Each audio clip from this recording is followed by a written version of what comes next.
Ilmu yang bagaimana? Apakah semua ilmu?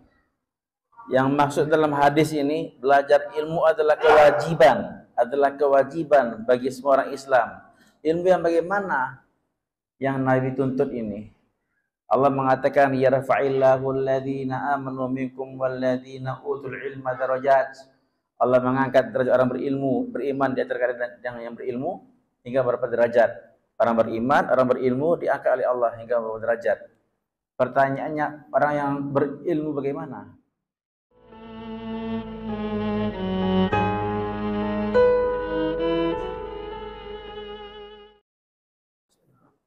Assalamualaikum warahmatullahi wabarakatuh. Bismillah, walhamdulillah, wassalatu wassalamu ala rasulillah sayyidina Muhammadin wa ala alihi wa sahbihi wa wala amma ba'du. Bismillahirrahmanirrahim. Rabbi yassir wa la tu'assir. Rabbi tammi bil khairi ajma'in. Ya Fatah, ya Alim, ya Razzaq, ya Karim, iftah alaina futuhal arifin. Allah manfa'na bima 'allamtana wa 'allimna ma yanfa'una wa zidna ilman ya rabbal alamin. Allah mafaqihna fid din wa 'allimna ta'wil wahdina ila sawa'is sabil. Allahumma amin. Hadis yang ke-42. Hadisnya masyhur ini, insyaallah kita semua hafal. Qala an-nabiy sallallahu alaihi wasallam, talabul ilmi fariidatun ala kulli muslimin. Ya, kita baca sama-sama ya. Bismillahirrahmanirrahim. Talabul ilmi fariidatun ala kulli muslimin. Talabul ilmi fariidatun ala kulli muslim. Ini lafaz yang benarnya Pak ya. Lafaz yang benarnya talabul ilmi fariidatun ala kulli muslim. Yang sebahagian orang-orang mengatakan ala kulli muslimin wa muslimatin. Ada enggak tambahan? Talabul ilmi fariidatun ala kulli muslimin wa muslimatin. Tambahan wa muslimatin itu enggak ada. Sebenarnya ala kulli muslim.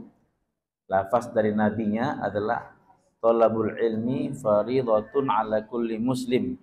Ya, artinya menuntut ilmu adalah kewajiban atas semua orang Islam. Muslim itu semua orang Islam, seluruhnya, baik laki-laki maupun perempuan, ya, kaya, miskin, orang kota, orang desa, keseluruhannya. Semua orang Islam wajib menuntut ilmu. Jadi nggak perlu lagi ditambah dengan muslimatin. Ya. Karena di sebagian sekolah-sekolah umum SD, SMP ada tulisan itu talabul ilmi fariidatun ala kulli muslimin wa muslimatin. Sedangkan lafaz hadisnya yang benar adalah ala kulli muslim. Menuntut ilmu adalah kewajiban. Pertama talab. Jadi talab ilmu ini mesti dituntut. Ya. Ilmu mesti ada tolab. Tolab itu keinginan, ya, dicari. Kita menuntut, kita mencari, baru ilmu tadi datang. Kata Imam Asy-Syafi'i, al ilmu la yatika ba'duhu hatta ta'tiyahu kullak. Ilmu itu tidak akan datang kepada kamu sebahagiannya sampai engkau memberikan keseluruhan kamu kepadanya. Diulangi, ilmu tidak akan datang kepada kamu itu sebahagiannya. Jangankan banyak, sedikit dia nggak datang kepada kamu. Ilmu tak akan datang dewek, tak akan datang sendirian. Sampai kamu mendatangi dia dengan keseluruhan kamu. Seluruh waktu, seluruh tenaga, seluruh pikiran, seluruh kekuatan kamu kerahkan untuk ilmu. Ilmu baru datang kepada kamu sebahagian saja. Ya. Nah, kalau kita memang nggak ada kerahkan usaha kita untuk menuntut ilmu, kita nggak mau datang kepada ilmu, maka bagaimana ilmu mau datang kepada kita? Jadi untuk ilmu ini mesti dituntut. Nah, ini bapak, ibu-ibu ini hadir dalam majelis ilmu ini dari praktek menuntut ilmu, ya, dari praktek menuntut ilmu. Kadang-kadang untuk ilmu ini kadang-kadang kita merasa qanaah, merasa puas dengan yang sudah didengar, enggak. Tapi kalau untuk harta mesti dicari. Ya, kalau masalah harta kita nggak mungkin, ya, mustahil di benak kita dapat harta kalau nggak dicari. Ya. Maka kalau orang ngomong, nggak usah lah mati-matian cari harta, nah, kita nentang dia tuh. Ya, karena di benak kita apa? Suatu kepastian, harta suatu yang mesti dicari, suatu yang harus dituntut, baru datang harta tadi. Kalau di rumah mana dapat duit? Ya. Sebenarnya kalau harta itu, ya, masalah harta itu boleh dicari, boleh nggak dicari juga. Ya. Artinya kalau kita nggak mencari harta, kalau sudah rezeki kita pasti datang harta itu. Ya. Kenapa? Karena rezeki itu sifatnya mendatangi, bukan didatangi. Rezeki itu dia yang mencari, bukan dia yang dicari. Tapi kalau ilmu itu didatangi, bukan ilmu yang mendatangi. Kalau ilmu itu mesti dicari, bukan dia yang mencari. Ya. Ini terbalik kita hari ini. Kita kalau ilmu rasa cukup dengan apa ada saja. Tapi kalau masalah harta, mati-matian cari harta. Harus dibalik. Pertama mesti dicari ilmu, ya. Maka sebaik-baik perkara yang dicari adalah wa khairu ma 'abdun su'i, kata Imam Ar-Rahabi dalam syairnya. Sebaik-baiknya usaha seorang hamba adalah mencari ilmu. Ya, sebaik-baiknya usaha seorang hamba adalah mencari ilmu. Lebih baik daripada dia mencari harta, daripada mencari selain yang lainnya. Ilmu lah usaha yang paling terbaik yang dia buat. Maka bahasanya thalabul ilmi, menuntut ilmu, belajar ilmu. Nah, sekarang ilmu yang bagaimana? Ilmu yang bagaimana? Apakah semua ilmu? Yang maksud dalam hadis ini, belajar ilmu adalah kewajiban bagi semua orang Islam. Ilmu yang bagaimana yang Nabi tuntut ini? Allah mengatakan, yarfa'illahu alladhina amanu minkum walladzina utul ilma darajat. Allah mengangkat derajat orang berilmu, beriman di antara kalian yang berilmu hingga berapa derajat. Orang beriman, orang berilmu diangkat oleh Allah hingga berapa derajat. Pertanyaannya, orang yang berilmu bagaimana? Karena semua orang kita ngaku berilmu kan? Ngaku berilmu semua. Ngaku ilmu. Ya. Ahli Al-Quran berilmu. Ahli agama berilmu. Ahli dunia, fisika, biologi, kimia, ilmu juga. Kedokteran. Ahli tukang.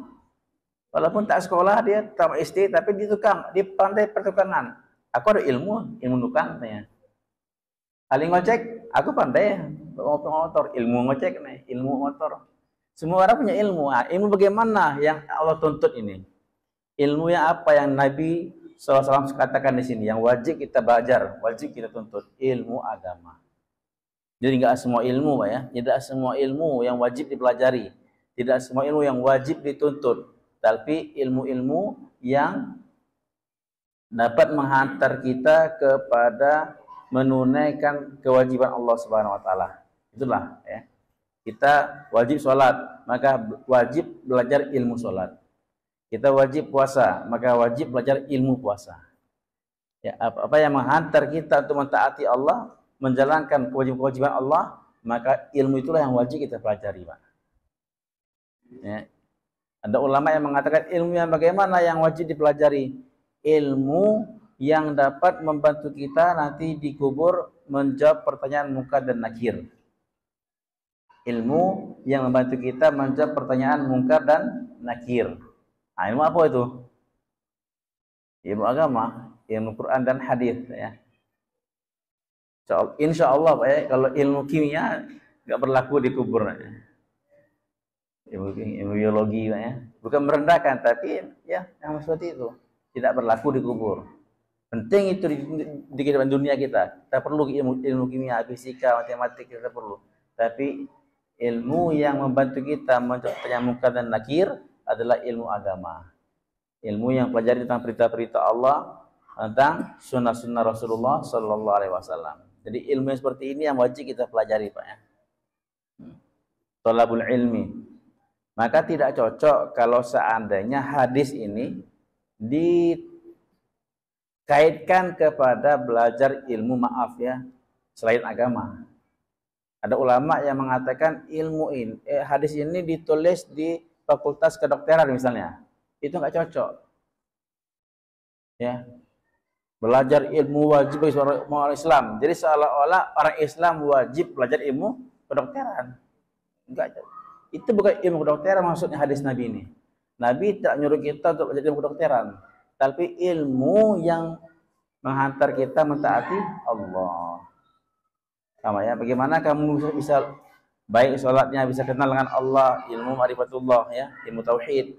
Bagaimana kamu mentaati Allah, menjalankan perintah-perintah Allah, mengenal mengenal perintah-perintah Allah. Jadi ada dua ilmu, ilmu mengenal Allah dan ilmu mengenal perintah Allah. Ilmu mengenal Allah dan ilmu mengenal perintah Allah. Jadi kata sahabat, ta'allamnal iman tsumma ta'allamnal Qur'an. Kami belajar iman dulu baru belajar Al-Qur'an. Kami belajar iman baru belajar Al-Qur'an. Kenapa? Belajar iman, belajar mengenal Allah, belajar mengenal yang memerintah, belajar mengenal yang memerintah. Baru belajar Quran itu belajar mengenal perintah-perintah Allah. Belajar dulu mengenal yang memerintah, baru nanti belajar mengenal perintah-perintahnya. Baru kita akan, kalau telah kenal siapa yang memerintah kita, baru kita akan semangat untuk melaksanakan perintah-perintahnya. Ya. Seseorang, misalkan saya, kalau saya suruh santri saya, tolong buat ini. Kalau santri saya suruh langsung dia laksanakan. Cepat dia buat. Kenapa? Dia kenal saya. Tapi kalau yang bukan santri, orang luar, umurnya sama. Enggak? Anak-anak SMP saya suruh, dia tolong buat nih. Dia akan boleh buat, dia nggak buat. Kadang-kadang dia nggak buat. Kenapa? Karena dia belum kenal saya. Oh, ini bukan gurunya, tidak kenal ya. Jadi kita pun dalam sehari-hari, kalau kita kenal orang itu, maka kita akan langsung laksanakan perintah-perintahnya. Maka sahabat Nabi belajar mengenal Allah dulu, baru belajar mengenal perintah-perintah Allah. Ya, mudah Pak, belajar nanti Pak. Ya. Falamma ta'allamna al-Qur'an izdada bihi imanana. Tak kala kami belajar Al-Quran, maka dengan Al-Quran bertambah iman kami. Bertambah iman kami. Ya, Pak, ya. Jadi ilmu yang mendekat kita kepada Allah, ilmu yang membantu kita untuk mentaati Allah, ilmu yang membantu kita sampai ke liang lahat nanti, sampai ke liang kubur nanti. Itulah ilmu Pak, yang wajib kita pelajari. Ya. Faridatun, wajib. Ya. Nah, kan ini bukan sunnah ya, belajar ilmu nih, wajib. Sudah Nabi langsung mengatakannya, bukan ulama ya. Hukum belajar ilmu apa? Wajib. Ala kulli muslim. Jadi bukan 5 hukum Islam, wajib, sunnah, mubah, makruh, haram ya. Belajar ilmu untuk ilmu yang seperti ini bukan sunnah, tapi adalah wajib. Apa wajibnya? Wajib ain. Wajib ke atas setiap individu. Satu rumah ada 5 orang, bapak, ibu, 3 orang anak, 5 orang satu rumah. Maka belajar ilmu wajib ke atas 5 orang ini. Tak cukup bapak yang belajar ilmu, ibu tak tahu, anak tak tahu. Oh cukup, ya. Satu orang yang di rumah kita telah tahu sudah cukup. Semua enggak berdosa, enggak. Yang tahu, yang belajar enggak berdosa, yang enggak belajar berdosa. Kenapa? Fardunya bukan fardu kifayah, tapi fardu ain. Nanti kalau mencari rezeki balik. Kalau mencari rezeki 5 orang di rumah, 1 orang cukup satu kerja, yang kerja. 1 orang yang mencari cukup. Bapak yang mencari cukup, ibu tak perlu mencari, anak tak perlu mencari. Tapi kalau ilmu tidak bisa diwakilkan. Kata ibu, biar bapak bela belajar, saya di rumah bela, nggak bisa, ya. Atau anak-anak bilang, ialah ibu bela yang belajar, kami tak belajar. Kalau ilmu setiap individu fardu ain, setiap orang wajib belajar ilmu agama. Ala kulli muslim, atas semua orang Islam. Jadi apa sih muslim ini? Umum. Orang Islamnya bersifat umum. Belajar ilmu agama bukan hanya bagi orang yang punya duit. Ya. Oh, kami tak ada duit Ustaz. Enggak. Tetap wajib belajar agama. Ya. Bukan hanya bagi orang yang punya waktu luang. Saya ini sibuk betul sehingga ada waktu untuk belajar. Dosa. Ala kulli muslim, atas semua orang Islam wajib belajar. Ya. Nah, kadarnya berbeda. Ini kadarnya banyak, waktunya ini sedikit. Ya. Ingat Pak, yang wajib atas kita adalah belajar, bukan mendapatkan hasil. Ustaz, anak saya di pondok sudah 5 tahun, Ustaz. Tapi sampai sekarang tak pandai baca Quran. Sampai sekarang kayak orang bodoh, Ustaz. Tak tahu apa-apa.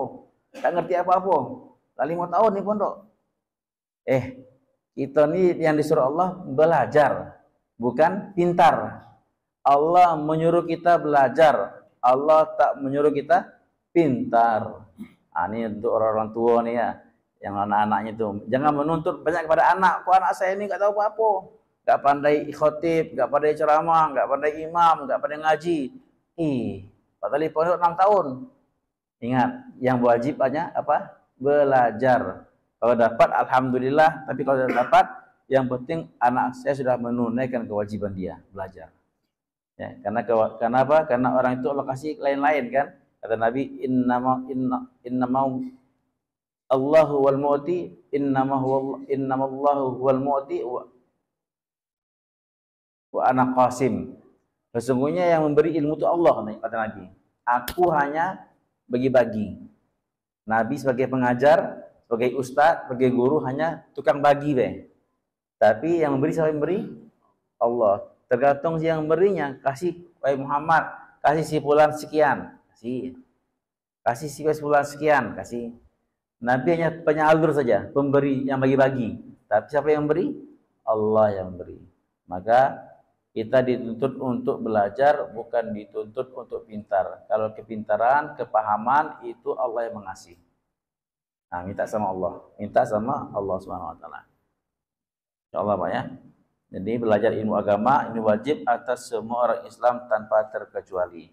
Bahkan dalam hadis utlubul ilma minal mahdi ilal lahdi.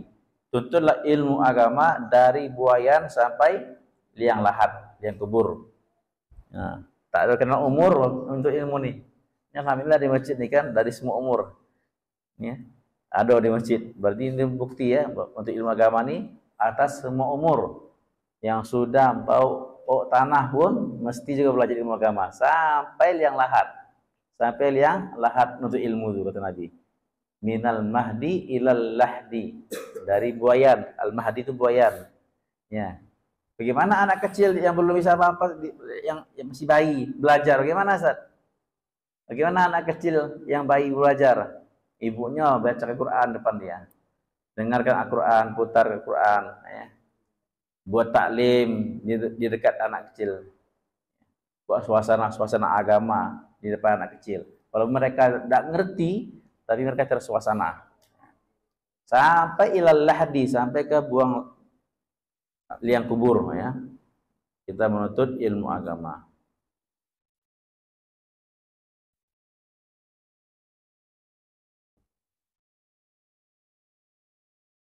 Oke. Hadis yang ke-43, ma qalla wa kafa khairum mimma kathura wa alha. Ya, kita baca Pak ya. Ma qalla wa kafa khairun mimma kathura wa alha. Ma qalla wa kafa khairun mimma kathura wa alha. Ini bagus nih Pak. Hadis ini maknanya luar biasa nih. Ma qalla wa kafa, apa-apa yang sedikit wa kafa dan mencukupi. Sedikit tapi mencukupi. Sedikit tapi mencukupi. Khairun, itu lebih baik mimma kathura, daripada yang banyak, wa alha, tapi melalaikan. Sedikit tapi mencukupi lebih baik daripada banyak tapi melalaikan. Masya Allah. Segala hal kita punya harta sedikit tapi mencukupi. Apa yang kita perlu tercukupi dengan harta tadi yang sedikit.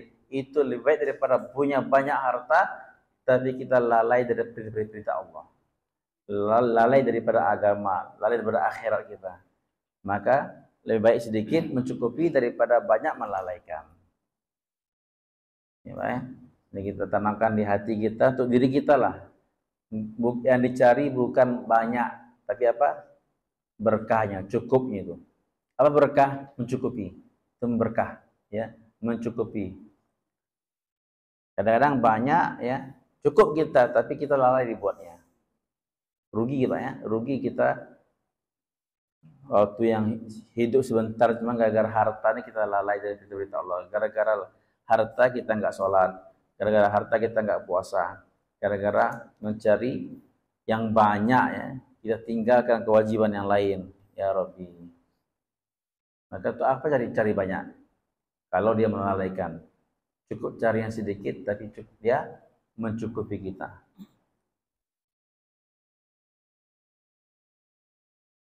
Maqalla wa kafa khairun mimma kathura wa alha. Yang sedikit tapi mencukupi lebih baik daripada banyak tapi melalaikan.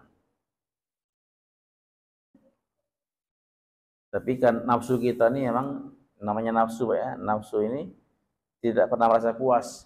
Lau kana li bani Adam wadiyan min dhahab la habba ayakuna lahu wadiyan. Kalau kata Nabi, kalau anak Adam manusia itu memiliki satu lembah dari emas, punya dia tuh, lembah tuh berisi emas, punya dia. Dia belum puas, dia ingin untuk punya lembah yang kedua. Padahal kalau dia sampai mati pun tak kerja, cukup tuh. 7 keturunan harta itu dipakai, cukup. Tapi nggak puas dia. Sampai dia milik yang kedua. Kalau dia punya 2 lembah emas, dia belum merasa puas sampai dia punya lembah yang ketiga. Wala yamlau fahu illa turab. Dan tidak akan memenuhi mulutnya kecuali tanah. Apa artinya? Tidak akan memuaskan nafsunya kecuali kematian. Sebelum mati tak akan puas. Yang tua-tua ini bahaya nafsunya, Pak, ya. Jangan anggap nggak punya nafsu yang tua-tua nih. Enggak.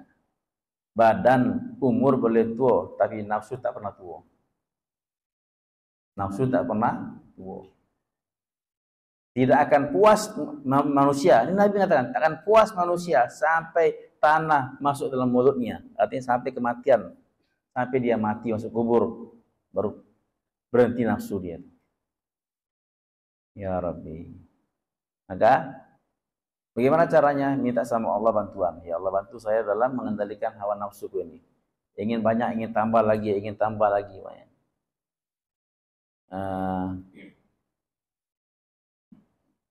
Innamal hayatud dunya la'ibun wa lahwun wa zinatun wa tafakhurun bainakum wa takatsur fil amwali wal aulad. Ini 5 tingkatan dalam Quran. Ini dunia, kata Allah, lahwun, la'ibun wa lahwun, permainan, senda gurau. Anak-anak 1 sampai 10 kerjanya main, weh.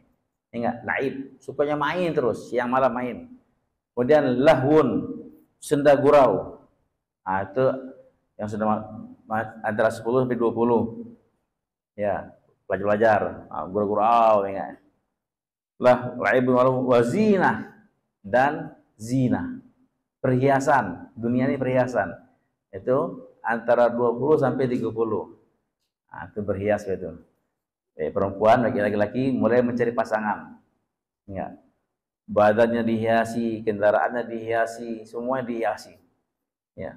HP dihiasi, punya mobil dihiasi, punya apa? Sepatu dihiasi, hiasnya. Apa lagi? Watakatsur, watafakhurun fil amwal wal aulad. Faibun walahun watafakhur fil amwal. Dan kata-kata innamal hayatud dunya la'ibu wa lahu wa zinatu wa tabakhurun fil amwal. Dan takatsur, memperbanyak harta dan anak. Itu umur 40 ke 50. Memperbanyak harta dan anak. Kalau sudah 30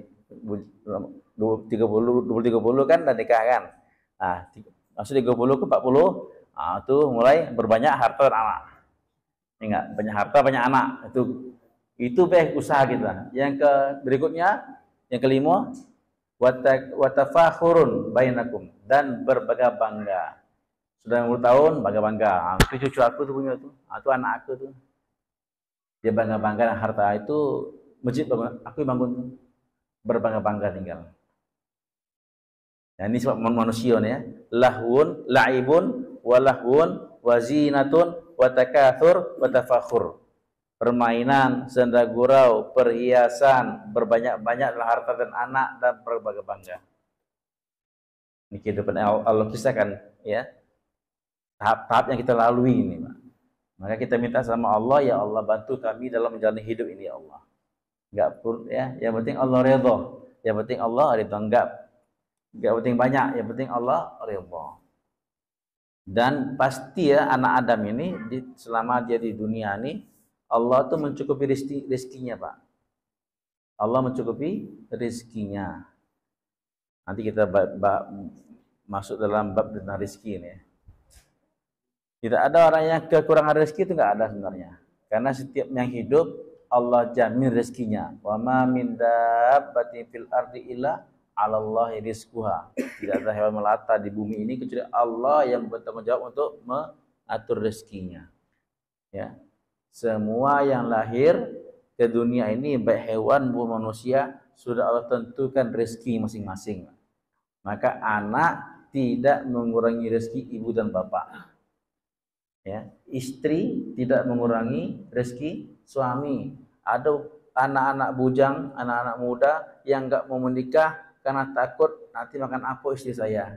Pak, kau ngasih makan? Bukan. Istri kamu tuh yang ngasih makan, Allah yang ngasih makan. Istri kamu tidak akan mengambil rezeki kamu. Ya.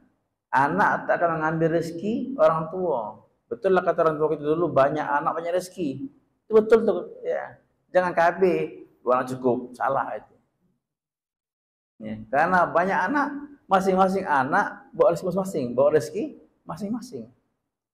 Lahir anak rezekinya ada, lahir rezekinya ada. Ya, betul. Innallaha war-razzaq dzul quwwatil matin. Sesungguhnya Allah yang Maha memberikan rezeki, Allah yang Maha kuat. Allah yang Maha memberikan rezeki, Pak. Karena kita ini nggak yakin bahwa Allah yang memberikan rezeki. Nah, kalau kasih keyakinan, ya, dengan itu ilmu ini kita merenung lagi, doa sama Allah, ya beri saya keyakinan kepada Engkau ya Allah. Hadis yang ke-44, asdaqur ru'ya bil ashar. Pendek-pendek ya. Asdaqur ru'ya bil ashar. Asdaqur ru'ya bil ashar. Asdaqur ru'ya artinya mimpi yang paling benar. Mimpi yang paling benar adalah bil ashar, pada waktu sahur. Ini kalau ibu-ibu, bapak mimpi di waktu ini, waktu menjelang subuh. Menjelang subuh, dekat sahur. Itu biasanya mimpi itu benar. Ya, ada mimpi atau waktu ahlam, mimpi yang kosong. Mimpi yang kosong apa artinya? Mimpi hanya pelipur tidur saja. Ya, apa nama itu? Hiasan tidur, enggak ada artinya, tidak ada hakikatnya. Tapi ada mimpi yang Allah kasih, mimpi itu memiliki arti. Memiliki arti. Nah, itu mimpi yang benar, yang berarti, itu yang bagus adalah mimpi yang dilihat seseorang pada waktu sahur. Karena kata Nabi, asdaqur ru'ya bil ashar. Mimpi yang paling benar adalah pada waktu sahur. Maka para ulama punya kebiasaan, yang dari Nabi juga, Nabi juga mencontohkan. Awal malam tidur, habis sholat Isya, maka sunnahnya segera tidur. Kalau tidak ada kegiatan lain, maka disunahkan segera tidur. Nanti sehingga nanti tahajud mesti cepat. Tahajud di sepertiga malam sudah bangun dia, jam 1, jam 2 malam bangun tahajud. Nah, nanti 1 atau setengah jam menjelang subuh tidur deh. Ya. Setelah tahajud, kalau sekarang subuh jam 4.30, misalkan jam 4.30 misalnya subuh, maka di jam 4 tidur lagi. Atau jam setengah 4 tidur deh. Jam 3.30 dia tidur 1 jam menjelang subuh atau setengah jam menjelang subuh. Nah, itu biasanya tidur yang dilaksanakan setelah tahajud itu mimpi itu. Nah, kalau mau mimpi-mimpi indah, buat mimpi Pak. Bangun malam tahajud, habis tahajud tidur. Tapi niat untuk salat subuh, jangan sampai ya, tahajud tapi tak salat subuh. Ya, itu mimpinya salah mimpi nanti itu. Itu biasanya mimpi-mimpi yang masya Allah ya. Akan kita lihat yang indah. Asdaqur ru'ya bil ashar. Mimpi yang paling benar adalah pada waktu sahur. Nabi Daud juga punya kebiasaan membagi malamnya dengan bagi 6. Ya. Jadi itu luar biasa Nabi Daud ya, ibadah malamnya 1/6, kemudian puasanya sehari puasa, sehari berbuka. Nabi Daud. Nabi SAW itu kebanyakan malamnya itu sepertiga malam akhir dia bangun. Sepertiga malam akhir Nabi hidupkan untuk sholat tahajud. Pernah juga setengah malam untuk tahajud. Pernah sepanjang malam. Nah, maka kita nih minimal yang sepertiga akhir.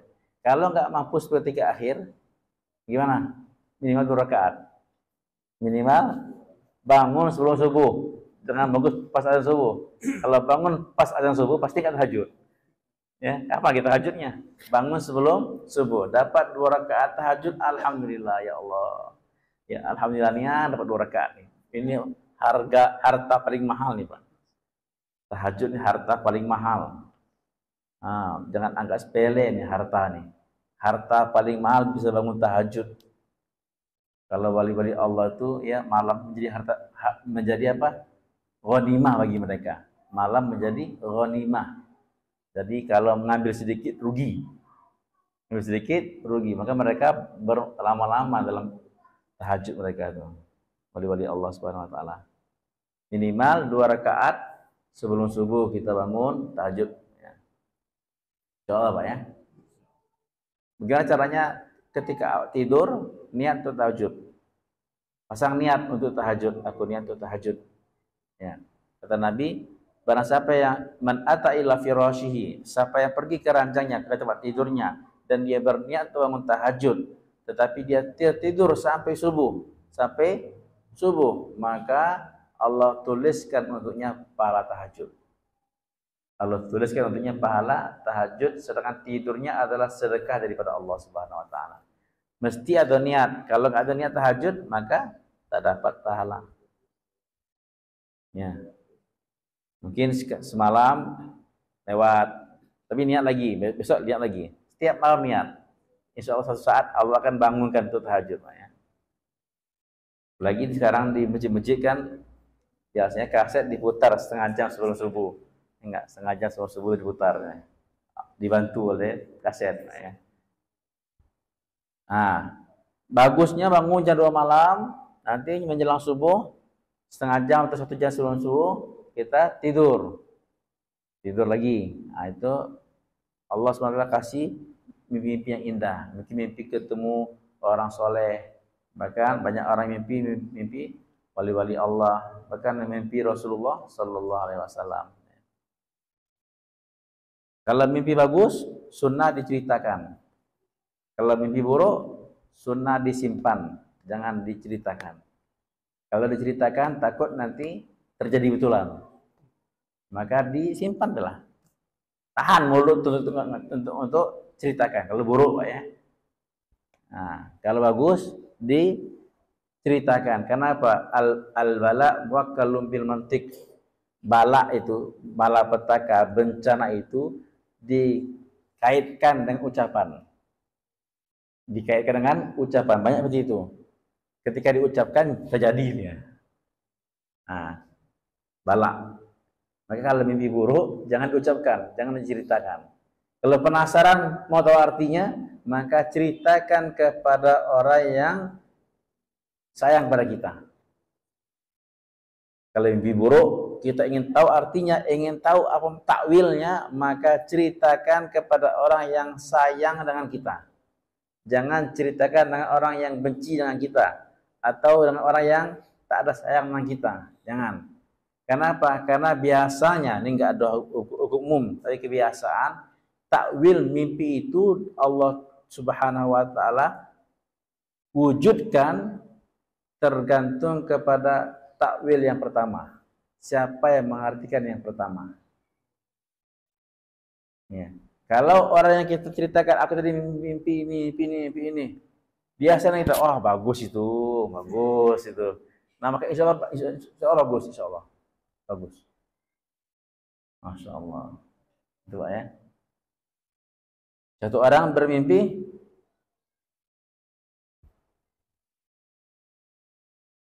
azan. Ini dalam kitab Ta'bir Ru'ya Ibnu Sirin ya, di zaman tabi'in. Bermimpi di azan. Bukan untuk sholat, azan. Maka dia lari sama satu orang. Aku mimpi azan. Maka orang mengatakan, ulama mengatakan, kamu insya Allah sebentar lagi nih haji. Ya, kenapa? Dalam Al-Quran mengatakan, wa'adzi finnas. Allah suruh Nabi Ibrahim, wahai Ibrahim, azankan kepada orang-orang untuk naik haji. Maka mimpi azan adalah panggilan haji. Betul, tahun itu dia haji. Tahun itu dia naik haji. Orang yang lain mimpi azan juga, mimpi azan. Datang kepada orang yang lain. Orang itu mengatakan, kau cepat ke rumah kamu kebakaran. Dia lari ke rumah dia, betul kebakaran. Rumahnya kebakaran. Kenapa? Karena ada hadis Nabi SAW, kalau ada kebakaran, kamu azan, nanti api akan padam. Jadi kalau azan, itu tanda kebakaran. Maka dibilang, kamu cepat ke rumah kamu, itu kebakaran. Jadi betul kebakaran. Jadi apa yang diartikan, itu terjadi. Ya. Satu orang santri di Jawa Timur, Temuruh, bermimpi. Saya di sana, ya Kaizeron bilang Kaizeron. Santri mimpi, yaitu aneh. Ya. Seluruh santri pondok pesantren Temuruh itu nyanyi. Santri kok nyanyi? Dalam mimpi itu kan aneh. Santrinya nyanyi. Sambil nyanyi, joget. Nyanyi dan joget. Masya Allah. Maka dia pergi ke Kiai, saya mimpi aneh. Apa? Tadi malam saya mimpi lihat semua santri menyanyi dan menari. Oh bagus, itu kata Kiai. Kalau menyanyi itu tanda dakwah. Seluruh santri ngomong semua mendakwah. Maka seluruh santri semua sibuk dengan dakwah. Tanda dia menari, tanda dia bergerak. Tanda dia bergerak. Jadi santri kita ini bagus. Dia akan berdakwah dan bergerak ke seluruh alam. Masya Allah. Jadi tergantung yang mentakwilkan. Kalau orang nggak punya ilmu atau nggak sayang sama kita, hati-hati kok ya. Oh buruk tuh. Jangan disalah artikan. Tergantung, karena arti mimpi ini luar payah ya. Kalau orang atau keluarga kita, satu orang datang kepada kita, saya mimpi ini. Kalau kita nggak tahu. Lebih baik kita artikan yang baik, nggak masalah. Mudah-mudahan dengan omongan saya ini terjadi. Apa yang saya ucapkan terjadi. Daripada kita mengartikan, wih bahaya, jangan ya. Ini mimpi yang indah. Satu orang bermimpi. Datang kepada ulama, Syekh Ibnu Sirin. Aku mimpi aneh. Apa mimpi kamu? Akulah satu orang ulama berjalan di pasar telanjang bulat. Wah. Nah, kalau bapak-bapak lihat ya, seorang ustadz terkemuka di masyarakat telanjang, aib kan? Ini telanjangnya di umum, di pasar. Maka kata ulama ini, kalau mimpimu benar, pasti orang itu adalah Hasan Basri. Iya benar, kok tahu kamu? Tadi kan dia bilang, aku seorang ulama. Iya benar, kok tahu kamu? Benar, karena orang zaman ini yang paling ikhlas adalah Hasan Basri. Telanjang itu adalah artinya ikhlas. Nah, ya. Artinya ikhlas. Kadang mimpi berbeda, ya. Kan apa yang buruk tapi takwilnya baik. Masya Allah. Insya Allah, Pak. Cukup, Insya Allah. Hadis yang berikut ini sebenarnya bagus ini ya, tentang cari rezeki. Ini saya sampaikan. Ada, tapi nggak cukup waktunya. Ada pertanyaan Pak di sini? Saya nggak ahli takwil, jangan tanya ya, jangan tanya tentang mimpi, Pak.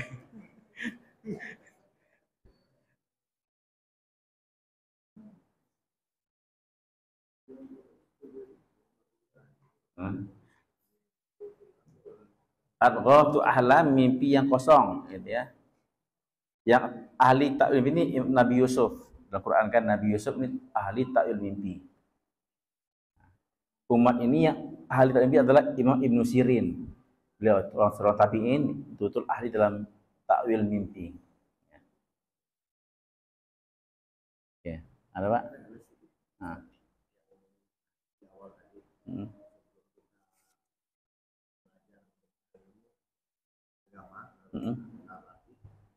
Harus kenal dulu dengan Allah. Cara-cara yang benar dan baik. Cara kita mengenal Allah itu bagaimana? Mengenal Allah dulu, baru mengenal perintah-perintah Allah ya. Jadi belajar tauhid dulu, Dalam hadis kan awwalu wajibin ala kulli mukallafin ma'rifatullah.